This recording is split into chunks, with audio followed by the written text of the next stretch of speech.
warahmatullahi wabarakatuh. Halo Sobat Notariat, perkenalkan nama saya Fairuz Aditya Salsabila. Di sini saya akan mempresentasikan hasil penelitian tesis saya dengan judul Penerapan Sanksi Jabatan Pejabat Pembuat Akta Tanah terhadap Penggelapan Sertifikat Hak Guna Bangunan Studi Putusan Pengadilan Negeri Malang Nomor 351 Fit B 2023 PN Malang.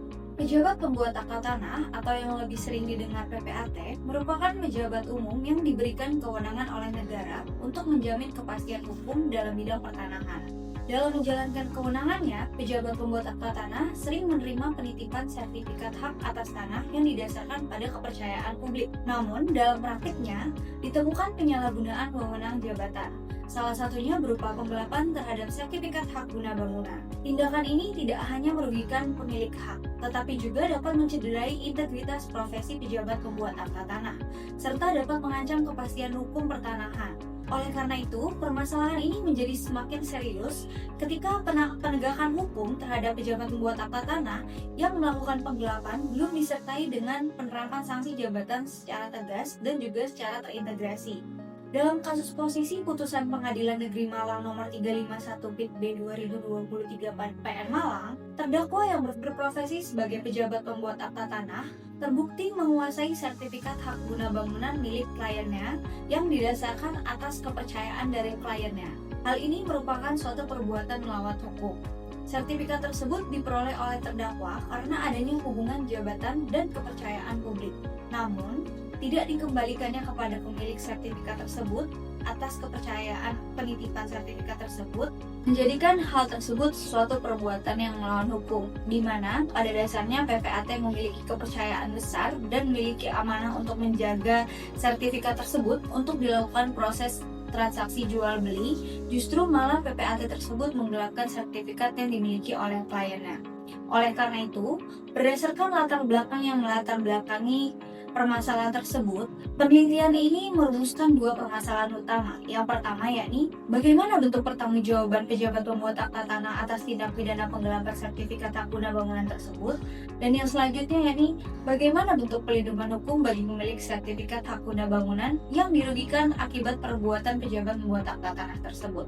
Dari permasalahan tersebut, penulis menganalisis bahwa hasil penelitian tersebut menunjukkan tindak pemidanaan terhadap pejabat pembuat akta tanah dalam putusan ini belum berjalan secara optimal sepenuhnya.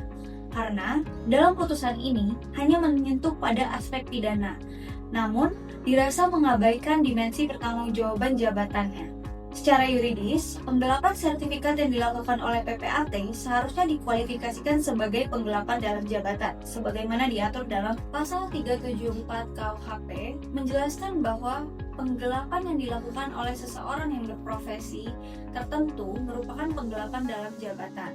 Tetapi, pada putusannya, hakim menjatuhkan pasal 372 KUHP, di mana penggelapan tersebut hanya dikualifikasikan sebagai penggelapan. Oleh karena itu, penelitian ini menyimpulkan bahwasannya penerapan sanksi jabatan terhadap pejabat pembuat akta tanah yang melakukan penggelapan terhadap sertifikat hak guna bangunan dirasa belum terintegrasi dengan proses peradilan yang sesuai, di mana harusnya terdapat proses peradilan bukan hanya berhenti di pidana, tetapi juga ada proses administratif dan juga etik yang lainnya. Karena melihat bahwasannya ini merupakan sebuah pelanggaran yang dilakukan oleh profesi tertentu, yakni profesi pejabat pembuat akta tanah. Oleh karena itu, dalam penelitian ini, penulis merekomendasikan adanya penerapan sistem sanksi berlapis atau adanya double track system yang mengintegrasikan baik sanksi pidana, sanksi administratif, maupun sanksi jabatan. Dan juga hal ini menjadi salah satu upaya perdata berupa pemulihan hak korban.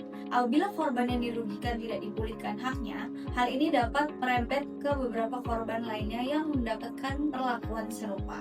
Oleh karena itu, selain hal tersebut, diperlukan adanya mekanisme koordinasi yang tegas antara pengadilan, Kementerian Agraria Tata Ruang ataupun Badan Pertanahan Nasional, dan juga Majelis Pembina Pejabat Pembuat Akta Tanah, agar dalam memutus setiap perkara pidana terhadap hal tersebut, PPAT ataupun klien yang dirugikan secara otomatis dapat mendapatkan keadilan yang adil untuk kedua belah pihak. Demikianlah diseminasi tesis ini yang dapat saya sampaikan. Terima kasih atas perhatian Bapak Ibu dan teman-teman semua. Saya ucapkan wassalamualaikum warahmatullahi wabarakatuh.